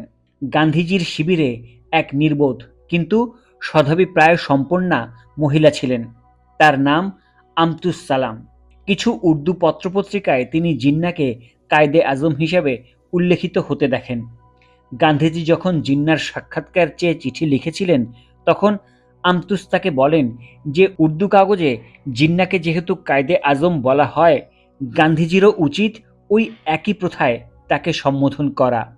এটা করার অর্থ কি দাঁড়াবে অত শত না ভেবেই গান্ধীজি জিন্নাকে কায়েদে আজম বলে সম্বোধন করেন। অবিলম্বে চিঠিটি কাগজে প্রকাশিত হলো। ভারতীয় মুসলমানেরা যখন দেখল গান্ধীজি ও জিন্নাকে কায়দে আজমি বলছেন, তখন নিশ্চয়ই তিনি মহান নেতা। 1944-এর জুলাই মাসে যখন কাগজে পড়লাম যে গান্ধীজি জিন্নার সঙ্গে চিঠিপত্রের আদান প্রদান করছেন এবং তার সঙ্গে দেখা করতে বোম্বাই যাচ্ছেন, তখন আমি আমার সহকর্মীদের বলেছিলাম গান্ধীজি বড় রকমের ভুল করছেন। তার এই আচরণে ভারতীয় রাজনীতির সমস্যা মেটার বদলে উল্টে তা আরও ঘোরালো হয়ে উঠবে। পরবর্তী ঘটনাবলিতে আমার সেই আশঙ্কা ঠিক বলেই প্রমাণিত হয়েছে। জিন্নাহ চুটিয়ে এই অবস্থা কাজে লাগান এবং নিজের আখের গুছিয়ে নেন, অথচ এমন কিছুই বলেন না বা করেন না যাতে ভারতীয় স্বাধীনতা অর্জনে সহায়ক হয়। সরকারের সমীপস্থ হওয়ার দ্বিতীয় পদক্ষেপটি গান্ধীজির দিক থেকে অসময়োচিত হয়েছিল। এখানে এটি মনে করানো যায় যে লড়াইয়ের প্রারম্ভে যুদ্ধের প্রতি বাস্তবসঙ্গত এবং ইতিবাচক দৃষ্টিভঙ্গি নেওয়ার জন্যে কংগ্রেসকে বোঝাতে আমি যথাসাধ্য চেষ্টা করেছিলাম। গান্ধীজি সেই সময়ে জেদ ধরে বসলেন যে ভারতের রাজনৈতিক স্বাধীনতা অবশ্যই গুরুত্বপূর্ণ, কিন্তু তার চেয়েও বেশি গুরুত্বপূর্ণ হল অহিংস নীতিতে অবিচল থাকা। প্রকৃতপক্ষে বিভিন্ন উপলক্ষে তিনি দ্বিধাহীন একথাই বলেছেন যে যদি হিংসার পথই হয় ভারতের স্বাধীনতা অর্জনের একমাত্র উপায়, তাহলে অন্তত তিনি সে পথ নেবেন না। এখন তিনি বলছেন যে ভারতকে স্বাধীন বলে ঘোষণা করলে কংগ্রেসের উচিত ব্রিটিশের হাতে হাত মেলানো। তার আগেকার মত ছিল ঠিক এর উল্টো। এর ফলে ভারতে আর ভারতের বাইরে ভুল ধারণার সৃষ্টি হলো। ভারতীয়রা বিভ্রান্ত হলো। অন্যদিকে ব্রিটেনের লোকের মনে যে ধারণা জন্মালো সেটি আরও অপ্রীতিকর। ইংরেজদের অনেকেই মনে করলেন যে যুদ্ধের ফলাফল যখন সংশয়াচ্ছন্ন ছিল তখন গান্ধীজি ব্রিটিশকে সাহায্য করতে গররাজি ছিলেন। এখন তার সাহায্য করতে চাওয়াকে তারা এইভাবে অর্থ করল যে আজ যখন মিত্রশক্তির জয়লাভ নিশ্চিত, তখন তিনি ব্রিটিশের মন পাওয়ার চেষ্টা করছেন। এর ফলে তারা এই সাহায্যের কথায় আশানুরূপ কান দেয়নি। তাছাড়া যুদ্ধের গোড়ার দিকের ভারতীয় সাহায্যের যতটা প্রয়োজন ছিল তখন আর ততটা প্রয়োজন ছিল না। গান্ধীজির প্রচেষ্টায় তাদের উদাসীন থাকার এটাও ছিল একটা কারণ। আজ যখন 1957 সালে বসে আমি লিখছি এবং অতীতের ঘটনাবলীর দিকে চেয়ে দেখছি, তখন এ কথা না বলে পারছি না যে গান্ধীজির ঘনিষ্ঠতম অনুরাগীদের মনোভাবের বিলক্ষণ পরিবর্তন দেখা দেয়। কংগ্রেস যখন এই মর্মে প্রস্তাব নিয়েছিল যে ব্রিটিশ ভারতকে স্বাধীন বলে ঘোষণা করলে যুদ্ধ প্রচেষ্টায় কংগ্রেস সাহায্য করবে, তখন সর্দার প্যাটেল, ডক্টর রাজেন্দ্র প্রসাদ, আচার্য কৃপালিনী এবং ডক্টর প্রফুল্ল ঘোষ ওয়ার্কিং কমিটি থেকে ইস্তফা দিয়েছিলেন। তারা যখন প্রকাশ্যে ঘোষণা করেছিলেন যে অহিংসা তাদের কাছে একটি মূল মন্ত্র এবং ভারতীয় স্বাধীনতার চেয়ে তার মূল্য বেশি। এরপর 1947 সালে যখন ভারত স্বাধীন হলো, তাদের একজনও ভারতীয় সেনাবাহিনী তুলে দেওয়ার কথা বলেননি, বরং তারা জেদ ধরেছিলেন যে ভারতীয় বাহিনীকে ভাগ করে অবিলম্বে ভারত সরকারের নিয়ন্ত্রণাধীন আনা হোক। এটা ছিল তদানীন্তন কমান্ডার ইন চিফের প্রস্তাবের বিরোধী। কমান্ডার ইন চিফ বলেছিলেন যে 3 বছরের জন্যে একটি যুক্ত বাহিনী এবং যুক্ত সেনাপতি মণ্ডলী থাক, কিন্তু অহিংসার এই প্রাক্তন ধ্বজাধারীরা তাতে রাজি হলেন না। অহিংসা যদি সত্যিই তাদের মূল মন্ত্র হয়, তাহলে এমন একটা সরকারের ভার নেওয়া কি করে তাদের পক্ষে সম্ভব হয়? সেনা খাতে যার বাৎসরিক খরচ 100 কোটি টাকারও বেশি। সত্যি বলতে কি, তাদের কেউ কেউ সশস্ত্র শক্তির পিছনে খরচ কমাতে তো নয়ই, বরং বাড়াতেই চেয়েছিলেন। আমার সবসময় এই রকম মনে হয়েছে যে আমার এই সহকর্মীরা এবং বন্ধুরা অধিকাংশ রাজনৈতিক প্রশ্নে নিজেদের বিচার বুদ্ধি প্রয়োগ করতেন না। তারা ছিলেন ভীষণভাবে গান্ধীজির অনুগামী। কোনো কিছুতে এসে ঠেকলেই তারা আগে দেখে নিতেন গান্ধীজির কী প্রতিক্রিয়া। গান্ধীজির প্রতি শ্রদ্ধা ও ভক্তি তাদের কারোর চেয়ে আমার কম ছিল না, কিন্তু আমরা তাকে অন্ধভাবে অনুসরণ করব এটা কখনোই আমি মেনে নিতে পারতাম না।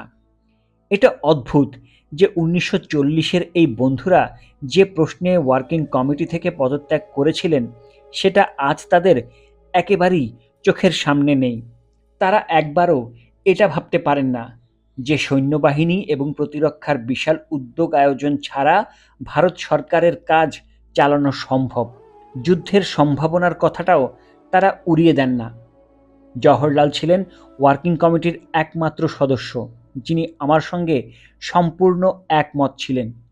আমি মনে করি ঘটনাস্রোতে যথা নিয়মে তার এবং আমার মতের সমর্থন মিলেছে।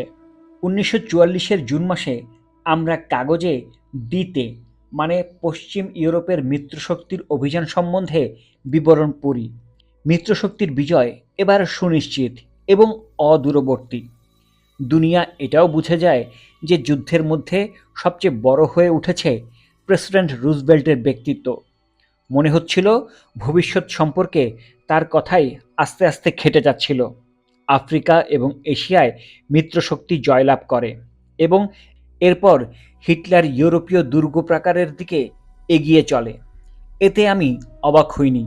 অনেকদিন ধরেই আমি বলে এসেছি যে প্রথম বিশ্বযুদ্ধের মতন এবারও জার্মানি দুই ফ্রন্টের লড়াই চালিয়ে ভুল করেছে। আসলে যেদিন হিটলার সোভিয়েত ইউনিয়নকে আক্রমণ করবে বলে ঠিক করেছে সেই দিনই সে তার পতনের বীজ বপন করেছে। এখন আর তার অথবা তার দেশের মানুষের সর্বনাশের হাত থেকে পরিত্রাণের উপায় নেই। একটি নতুন ঘটনায় আমাদের আমেদনগর দুর্গের জীবনযাত্রা হঠাৎ এলোমেলো হয়ে গেল। চিতা খান একদিন এসে বললেন যে তার কাছে ডক্টর সৈয়দ মাহমুদের মুক্তির নির্দেশ এসেছে। শুনে আমরা সবাই অবাক হয়ে গেলাম, কেননা তাকে এইভাবে আলাদা করে বেছে নেওয়ার কী কারণ আছে আমরা ভেবে পেলাম না। মাস কয়েক আগে আমেদনগরে কলেরা মহামারীর আশঙ্কা দেখা দিয়েছিল। চিতা খান আমাদের কলেরা প্রতিষেধক ইঞ্জেকশন নেওয়ার পরামর্শ দিয়েছিলেন। আমরা পাঁচজন, জওহরলাল, পট্টভি সীতারামাইয়া, আসফ আলী, ডক্টর সৈয়দ মাহমুদ এবং আমি তার উপদেশ মতো কাজ করি। বাকি চারজন, সর্দার প্যাটেল, আচার্য কৃপালিনী, শঙ্কর রাও দেও এবং ডাক্তার প্রফুল্ল ঘোষ নীতিগতভাবে ইঞ্জেকশন নিতে অস্বীকার করেন। ইঞ্জেকশনের প্রতিক্রিয়ায় আমার সামান্য জ্বর হয়, কিন্তু ডক্টর মাহমুদের বোধহয় এই ইঞ্জেকশনে অ্যালার্জি ছিল। প্রায় পক্ষকাল ধরে তার প্রবল জ্বর হয় এবং সে জ্বর ছাড়তে চায় না। তাকে নিয়ে আমরা খুবই দুশ্চিন্তায় পড়ি। জওহরলাল তার স্বভাবসুলভ বন্ধুত্বের দরুন তার সেবায় এবং দেখাশোনার দায়িত্ব নিলেন। শেষ পর্যন্ত জ্বর ছেড়ে গেলেও তার মাড়ি থেকে ক্রমাগত রক্তপাত হতে লাগলো। তার চিকিৎসা করছিলেন চিতা খান এবং যখন তিনি প্রায় নিরাময় হয়ে উঠেছেন ঠিক তখনই তার মুক্তির আদেশ এলো। সুতরাং অসুস্থতা তার মুক্তির পর্যাপ্ত কারণ হতে পারে না। আমরা ভাবলাম হয়তো এর মানে এই যে সরকারের নীতি বদলাচ্ছে। তারা হয়তো এখন থেকে আগের চেয়ে নরমভাবে দেখবে এবং স্বাস্থ্যের কারণে তারা ডক্টর সৈয়দ মাহমুদকে ছেড়ে দিয়েছে। ডক্টর সৈয়দ মাহমুদ পাটনায় পৌঁছালে সাংবাদিকরা তার সাক্ষাৎকার নেন।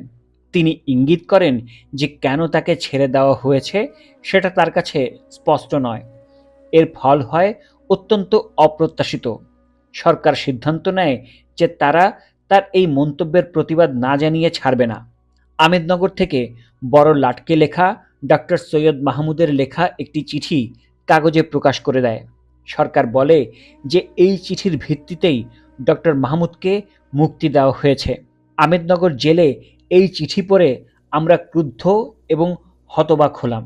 ডক্টর মাহমুদ যে এরকম চিঠি লিখতে পারেন এবং আমাদের কাউকে না জানিয়ে তিনি যে সরকারের সঙ্গে চিঠি চালাচালি করছেন এটা আমাদের কল্পনারও বাইরে ছিল। এটা ঠিক, আমাদের কারো কারো সঙ্গে তিনি কিছু কিছু ইংরেজি ফ্রেজ আর ইডিয়মস নিয়ে পরামর্শ করেছিলেন। জওহরলাল আর আমি ভেবেছিলাম উনি কোনো বই লিখছেন, তার জন্যে কিছু কিছু শব্দগুচ্ছের সঠিক প্রয়োগ সম্পর্কে নিঃসংশয় হতে চান। তিনি যে মার্জনা করে বড়লাটের কাছে চিঠি লেখার মুসাবিদা করেছেন সেটা আমাদের মাথাতেই আসেনি।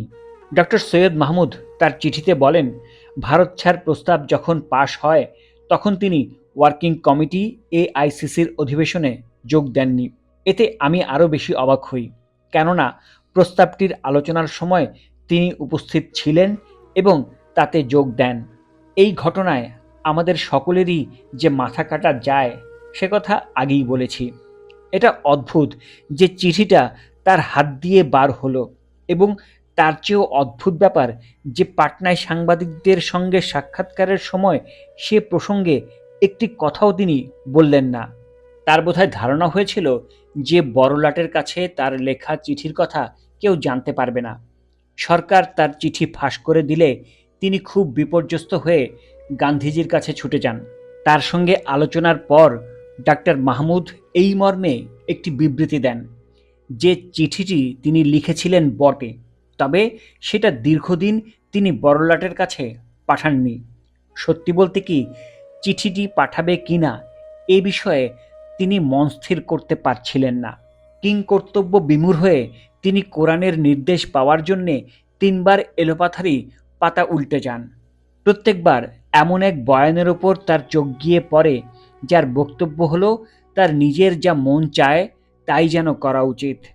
মাহমুদ বলেন যে এটাকে তিনি দৈব নির্দেশ বলে গ্রহণ করেন এবং সেই অনুযায়ী বড়লাটের কাছে তিনি চিঠি পাঠান।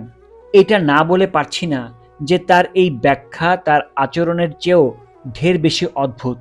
নিজের কাজের দায়িত্ব ভগবানের ঘাড়ে ফেলে কোনো দিকে তিনি কোনো সুরাহা করতে পারেননি। এই ধরনের যাবতীয় ব্যাপারে গান্ধীজি ছিলেন খুব উদার চরিত্রের মানুষ। সৈয়দ মাহমুদ তার সঙ্গে দেখা করে নিজের ত্রুটি স্বীকার করার পর তার প্রতি করুণা পরবশত হলেন। গান্ধীজি এই মর্মে একটি বিবৃতি দিলেন যে জেলের বন্ধুদের অজ্ঞাতসারে বড়লাটকে ডাক্তার মাহমুদ চিঠি পাঠিয়ে উচিত কাজ করেননি বটে, তবু ভারতের জনসাধারণের উচিত তার অনুতাপের কথা মনে রেখে তার বিচারে খুব বেশি কঠোর না হওয়া। নিশ্চিতভাবে না জানলেও আমরা অনুভব করতে পারছিলাম আমাদের বন্ধুত্বের মেয়াদও শেষ হয়ে আসছিল। 1944-এর শেষার্ধে কোনো একটি সময়ে ভারত সরকার এই সিদ্ধান্তে আসে যে আমেদনগরে আমাদের আটক করে রাখার আর প্রয়োজন নেই। আমাদের সেখানে নিয়ে যাওয়া হয়েছিল কয়েকটি কারণে। সরকার ভেবেছিল সেখানে আমাদের আটক করলে ব্যাপারটা জানাজানি হবে না। তারা এও ভেবেছিল যে কোনো বেসামরিক জেলখানায় রাখলে বাইরের জগতের সঙ্গে আমরা যোগাযোগ করতে পারি। মিলিটারির নিয়ন্ত্রণে আটক রাখলে তা সম্ভব হবে না। আমেদনগর ক্যাম্প জেলে সৈন্যদলের সবাই ইউরোপিয়ান এবং তারা নিশ্চয়ই বাইরের জগতের সঙ্গে আমাদের যোগাযোগ অসম্ভব করে তুলবে।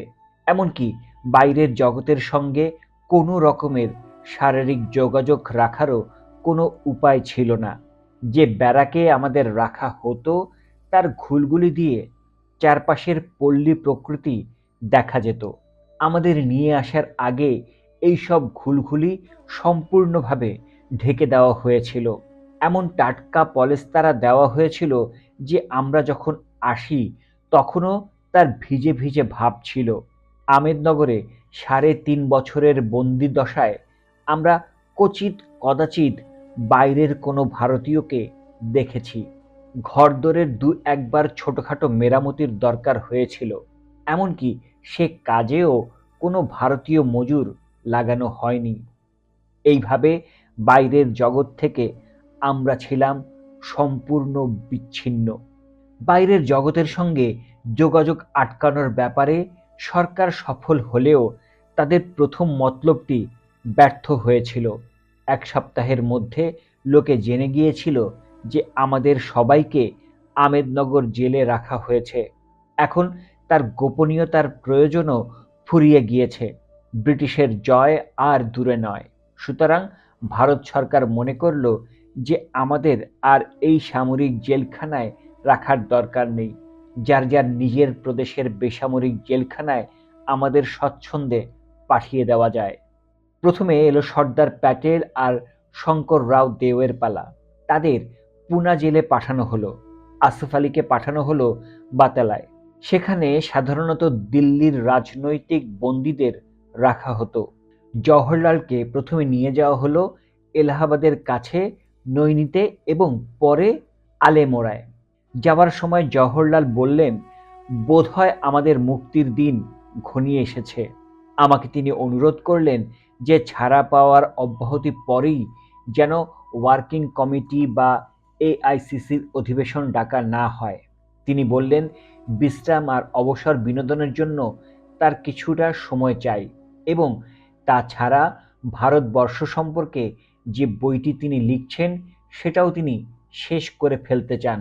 আমি জওহরলালকে বললাম, আমিও ঠিক তাই চাই। আমারও বিশ্রাম এবং স্বাস্থ্য পুনরুদ্ধারের জন্যে কিছুটা সময়ের দরকার।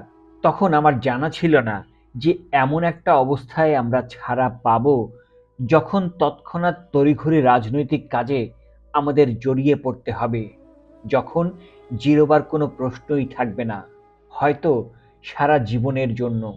আমার বদলি হওয়ার যখন সময় এলো, চিতা খান বললেন যে আমার শরীরটা যেহেতু ভালো নয়, কলকাতার মতন স্যাঁতস্যাঁতে আবহাওয়ায় যাওয়াটা আমার পক্ষে সুবিধের হবে না।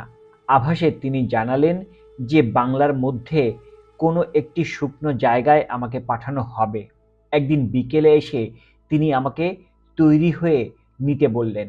তার গাড়িতে আমার মালপত্র তোলার পর আমেদনগর স্টেশনের বদলে আমাকে তিনি নিয়ে গিয়ে তুললেন বেশ কয়েক মাইল দূরের গ্রামাঞ্চলের একটি স্টেশনে। তার কারণ, আমেদনগর থেকে ট্রেনে উঠলে খবরটি তক্ষুনি রাষ্ট্র হয়ে যেত। সরকার চায়নি আমার গতিবিধি সম্পর্কে কোনো রকম জানাজানি হয়। আমেদনগর জেলে থাকা অবস্থায় আমার বেশিরভাগ সময় কেটেছে মানসিক চাপের মধ্যে। আমার স্বাস্থ্য তাতে ভেঙে যায়। যখন আমি গ্রেফতার হই তখন আমার ওজন ছিল ১৭০ পাউন্ড। আমেদনগর জেল থেকে বদলি হওয়ার সময় আমার ওজন কমে ১৩০ পাউন্ড হয়। আমার খিদে চলে গিয়েছিল এবং আমি বলতে গেলে কিছুই খেতে পারতাম না। বাংলা থেকে ৪ জন কনস্টেবল নিয়ে একজন সিআইডি ইন্সপেক্টর আমাকে নিয়ে যেতে এসেছিলেন। স্টেশনে পৌঁছে চিতা খান আমাকে তার হেফাজতে তুলে দিলেন। আমরা কল্যাণ হয়ে আসানসোল গেলাম। আসানসোলে নেমে আমাকে রিটায়ারিং রুমে নিয়ে যাওয়া হলো। সেখানে আমার জন্য বিশেষ ব্যবস্থা করা হয়েছিল। সরকার গোটা ব্যাপারটা গোপন করার চেষ্টা করা সত্ত্বেও সংবাদপত্রের লোকেরা কোনোভাবে টের পেয়ে গিয়েছিল। আসানসোলে দেখলাম কলকাতার কয়েকজন প্রেস রিপোর্টার আর সেই সঙ্গে এলাহাবাদ থেকে মিয়া মোহাম্মদ ফারুক এসে হাজির হয়েছেন। স্থানীয় লোকজনেরাও এসে ভিড় করেছিল। আসানসোলের পুলিশ সুপারিনটেনডেন্ট স্টেশনে আমাকে অভ্যর্থনা জানাতে এসে একটি ব্যক্তিগত আর্জি জানান। তিনি বলেন, আমি যদি লোকদের সঙ্গে দেখা করি আমাকে তিনি আটকাতে পারবেন না, কিন্তু আমি যদি তা করি সরকার তাহলে তাকে বেজায় করকাবে। আমি যদি লোকজনদের এড়িয়ে ওপরতলার একটি ঘরে যেতে রাজি হই তাহলে তিনি খুবই বাধিত হবেন। আমি তাকে ভরসা দিলাম যে তার কোনো ক্ষতি হোক কিংবা তিনি সরকারের বিরাগভাজন হন, আমি তা চাই না। সেই মতো আমি তার সঙ্গে ওপরকার ঘরে চলে গেলাম। পুলিশ সুপারিনটেনডেন্ট ছিলেন ঢাকার নবাবের আত্মীয়। তিনি সস্ত্রীক আমার তথ্য তালাশ করেন এবং তার স্ত্রীর উপরোধে একটি অটোগ্রাফ খাতায় আমি সই করি। আমি যাতে আরামে থাকতে পারি তার সব ব্যবস্থা তারা করে দেন। এই সময় আমি জানতে পারি যে আমাকে বাঁকুড়ায় নিয়ে যাওয়া হচ্ছে। ৪টে নাগাদ প্ল্যাটফর্মে গাড়ি এলো। কিছুক্ষণের মধ্যেই আমাকে ট্রেনের কামরায় নিয়ে যাওয়া হলো। ততক্ষণে প্ল্যাটফর্মে বিস্তর লোকের ভিড় জমে গেছে। স্থানীয় লোকজন ছাড়াও কলকাতা, এলাহাবাদ আর লখনৌ থেকেও অনেকে এসেছে। পুলিশ সুপারিনটেনডেন্ট আর তার ইন্সপেক্টর উদ্বিগ্ন হয়ে পড়েছিলেন আমি যাতে কারো সঙ্গে দেখা না করি। চড়া রোদের দরুন ওরা আমার জন্যে একটি ছাতা এনেছিলেন। ইন্সপেক্টর বাবু ছাতাটা ধরেছিলেন। আমাকে লোকচক্ষুর আড়ালে রাখার জন্য তিনি এতই ব্যস্ত হয়ে পড়েছিলেন যে ছাতাটা নামাতে নামাতে আমার প্রায় মাথায় এসে ঠেকেছিল। লোকে আমার মুখ যাতে দেখতে না পায় সেটাই ছিল তার লক্ষ্য। তিনি ভেবেছিলেন এইভাবে সবার নজর এড়িয়ে আমাকে তারা কামরায় নিয়ে গিয়ে তুলবেন। কারো সঙ্গে দেখা করার আমার বিশেষ কোনো আকাঙ্ক্ষা ছিল না, কিন্তু যখন দেখলাম লোকে আমাকে চোখের দেখা দেখবার জন্যে কলকাতা, এলাহাবাদ আর লখনৌ থেকে মানুষ এসেছে, এটা খুবই অন্যায় হবে যদি তারা আমাকে এক ঝলক দেখতে না পায়। আমি তাই ইন্সপেক্টর বাবুর হাত থেকে নিয়ে ছাতাটা বন্ধ করে দিলাম। লোকে এবার আমাকে দেখে ছুটে আসতে লাগলো। আমি তাদের থামতে বললাম।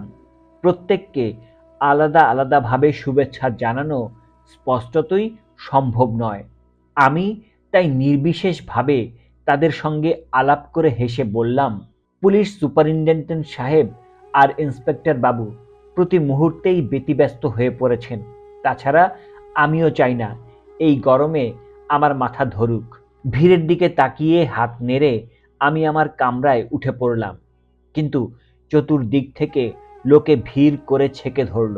প্ল্যাটফর্মে লোক তো ছিলই, তাছাড়া প্ল্যাটফর্ম পেরিয়ে ঘুরে এসে অন্যদিক দিয়েও লোকে আমার কামরায় এসে পড়ল। কিছুক্ষণ পর ট্রেন ছেড়ে দিল এবং 7টা নাগাদ আমরা বাঁকুড়ায় পৌঁছলাম। বাঁকুড়ার পুলিশ সুপারিনটেনডেন্ট এবং অন্যান্য অফিসাররা সেখানে আমার আপ্যায়ন করলেন। তারপর তারা স্টেশন থেকে শহরের বাইরে একটি দোতলা বাংলো বাড়িতে আমাকে সঙ্গে করে নিয়ে গেলেন। তখন সবে এপ্রিলের শুরু। দিনমানে তাপ ক্রমশ বাড়ছে। অবশ্য দোতলার বারান্দায় এসে বসলে সন্ধ্যের স্নিগ্ধ হাওয়া ঝিরঝির করে আমার মুখে এসে লাগতো। সকাল আর সন্ধ্যেটা খুব একটা খারাপ লাগতো না, কিন্তু যত বেলা বাড়ত ততই চারদিক তেতে পুড়ে উঠত। আমার ইলেকট্রিক ফ্যান ছিল এবং সেই সঙ্গে বরফও মিলত, কিন্তু দুপুরে এত গরম পড়ত যে কোনো কিছুই কাজে আসতো না। কালেক্টর সপ্তাহে একদিন আসতেন। একদিন তিনি বললেন, সরকারকে তিনি ইতিমধ্যেই লিখে জানিয়েছেন যে বাঁকুড়ায় আমার থাকা সম্ভব নয়। উত্তরের জন্য তিনি অপেক্ষা করছেন। উত্তর পেলেই তিনি আমাকে এর চেয়ে কোনো ঠান্ডা জায়গায় পাঠিয়ে দেবেন। ভালো রান্নার লোক পাওয়া এমনিতেই কঠিন। বাঁকুড়াতেও এ ব্যাপারে গোড়ায় গোড়ায় কিছুটা মুশকিল হচ্ছিল, কিন্তু কিছুদিনের মধ্যেই একজন ভালো বাবুর্চি পাওয়া গেল। তার কাজ আমার এতই পছন্দ হয়ে গেল যে জেল থেকে ছাড়া পাওয়ার পর আমি তাকে কলকাতায় সঙ্গে করে নিয়ে আসি। বাঁকুড়ায় সরকার আমাকে রোজ 1 কপি করে স্টেটমেন্ট দেবার ব্যবস্থা করে। আমি সেই সঙ্গে অমৃতবাজার পত্রিকা দেবার জন্য সরকারকে বলি। জেলা ম্যাজিস্ট্রেট চিফ সেক্রেটারির সঙ্গে কথা বলে তার ব্যবস্থা করেন। আমেদনগর দুর্গে পা দেওয়া মাত্র আমার রেডিও সেটটি যে আমার কাছ থেকে নিয়ে নেওয়া হয়েছিল সে কথা আগেই বলেছি। দিন কয়েক পরে চিতা খান জিজ্ঞেস করেন তিনি ওটা ব্যবহার করতে পারেন কিনা। আমি সানন্দে তাকে অনুমতি দেই, কিন্তু আমেদনগর ছেড়ে আসা পর্যন্ত আমি আর তার হদিশ পাইনি। বাংলোয় বদলি হয়ে আসার সময়ও রেডিও সেটটি আমার মালপত্রের সঙ্গে তুলে দেওয়া হয়। ওটা চালাতে গিয়ে দেখি রেডিও বিকল হয়ে গেছে। বাঁকুড়ার জেলা ম্যাজিস্ট্রেট আমাকে আরেকটি রেডিও সেট জুটিয়ে দেন। দীর্ঘদিন পর আমি সরাসরি অন্যান্য দেশের খবরাখবর শোনার সুযোগ পেলাম। এপ্রিলের শেষাশেষি কাগজের রিপোর্ট থেকে জানতে পারলাম যে বাতালা জেলে আসফ আলী সাংঘাতিকভাবে অসুস্থ। অনেক দিন ধরেই তিনি অজ্ঞান হয়ে আছেন। তার জীবনের আশঙ্কা দেখা দিয়েছে। সরকার তাকে মুক্তি দেবার সিদ্ধান্ত নেয় এবং দিল্লিতে তাকে ফিরিয়ে আনে। এপ্রিল কি মে মাসে লর্ড ওয়েভেল লন্ডন গেলেন ভারতীয় রাজনৈতিক পরিস্থিতি নিয়ে আরেক প্রস্থ আলোচনা করে নিতে। মের শেষাশেষি তিনি ভারতে ফিরে আসেন। একদিন সন্ধেবেলা দিল্লির বেতার সম্প্রসারণ শুনছি। এমন সময় আমার কানে এলো যে পূর্বকার প্রতিশ্রুতি অনুযায়ী ভারতের রাজনৈতিক সমস্যার সমাধান কল্পে নতুন পদক্ষেপ নেওয়া হবে বলে বড়লাট ঘোষণা দিয়েছেন। সিমলায় একটি সম্মেলন হবে। সেখানে কংগ্রেস, মুসলিম লীগ এবং অন্যান্য রাজনৈতিক দলের নেতাদের আমন্ত্রণ জানানো হবে। কংগ্রেস যাতে এই সম্মেলনে যোগ দিতে পারে তার জন্যে ওয়ার্কিং কমিটির সভাপতি ও সদস্যদের ছেড়ে দেওয়া হবে। পরের দিন আমি শুনলাম যে আমার এবং আমার সহকারীদের মুক্তি দেবার নির্দেশ দেওয়া হয়েছে। জেলা ম্যাজিস্ট্রেটও রেডিওতে খবরটি শোনেন। রাত 10টায় তিনি আমাকে জানান যে বেতারেও তিনি খবরটি শুনেছেন, কিন্তু তখন পর্যন্ত তার কাছে সরকারের কোনো হুকুমনামা আসেনি। সরকারের নির্দেশ পেলেই আমাকে তিনি জানিয়ে দেবেন। সেই মতো মধ্যরাত্রে জেলার এসে জানালেন যে মুক্তির হুকুমনামা এসে গেছে। অত রাতে কিছু করা সম্ভব নয়। পরদিন 7 সকালে জেলা ম্যাজিস্ট্রেট এলেন দেখা করতে। মুক্তির নির্দেশটি আমাকে পড়ে শোনানোর পর তিনি জানালেন যে কলকাতা এক্সপ্রেস বাঁকুড়া থেকে বিকাল 5টায় ছাড়ে। তাতে একটি ফার্স্ট ক্লাস কুপে আমার জন্যে সংরক্ষিত করে রাখা হচ্ছে। কয়েক ঘন্টার মধ্যেই সংবাদপত্রের লোকেরা কলকাতা থেকে এসে গেলেন। সেই সঙ্গে হাজার হাজার স্থানীয় লোকের ভিড় জমে গেল। বিকাল 3:30টায় স্থানীয় কংগ্রেস কমিটি একটি সভার আয়োজন করলেন। আমি সেখানে একটি সংক্ষিপ্ত বক্তৃতা দিলাম। এক্সপ্রেসে কলকাতা রওনা হয়ে পরদিন ভোরে হাওড়ায় পৌঁছলাম। প্ল্যাটফর্ম আর স্টেশন জুড়ে হাওড়ায় লোকে লোকারণ্য। আমি তো অনেক কষ্টে কোনো রকমে কামরা থেকে বেরিয়ে গাড়ির ভিতর এসে ঢুকলাম। বাংলা কংগ্রেসের সভানেত্রী শ্রীমতী লাবণ্যপ্রভা দাস এবং আরও কয়েকজন স্থানীয় নেতা আমার গাড়িতে ছিলেন। গাড়ি যখন ছাড়বে তখন তাকিয়ে দেখি ঠিক আমার গাড়ির সামনে ব্যান্ড বাজতে শুরু করেছে। শ্রীমতী দাসের কাছে জানতে চাইলাম ব্যান্ড কেন বাজছে।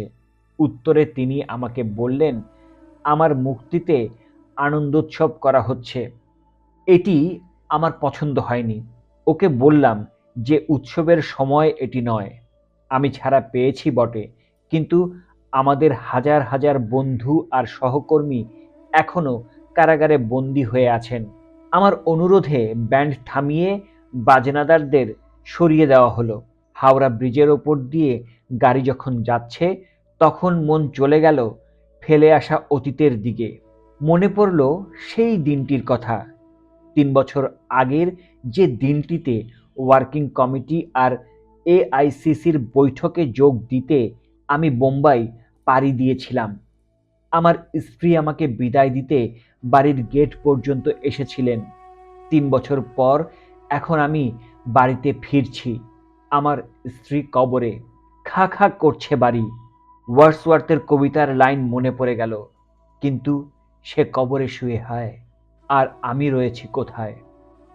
আমি আমার সঙ্গীদের বললাম গাড়িটা ঘুরিয়ে নিতে, কেননা বাড়ি যাওয়ার আগে আমি একবার আমার স্ত্রীর কবরটি দেখে আসতে চাই। আমার গাড়ি ভর্তি মালা ছিল, তার থেকে একটি মালা নিয়ে তার কবরে রাখলাম। তারপর নিঃশব্দে ফাতিহা আওড়ালাম। এই সঙ্গে শেষ হলো মাওলানা আবুল কালাম আজাদ রচিত ভারত স্বাধীন হলো বইটির 4র্থ খণ্ড। এই পর্বে আমরা পাঠ করেছি ভারত ছাড় ও আমেদনগর ফোর্ট জেল। খুব শীঘ্রই দেখা হচ্ছে আমাদের পরবর্তী পর্বটি নিয়ে। আমাদের সাথে থাকার জন্য আপনাদেরকে অশেষ ধন্যবাদ।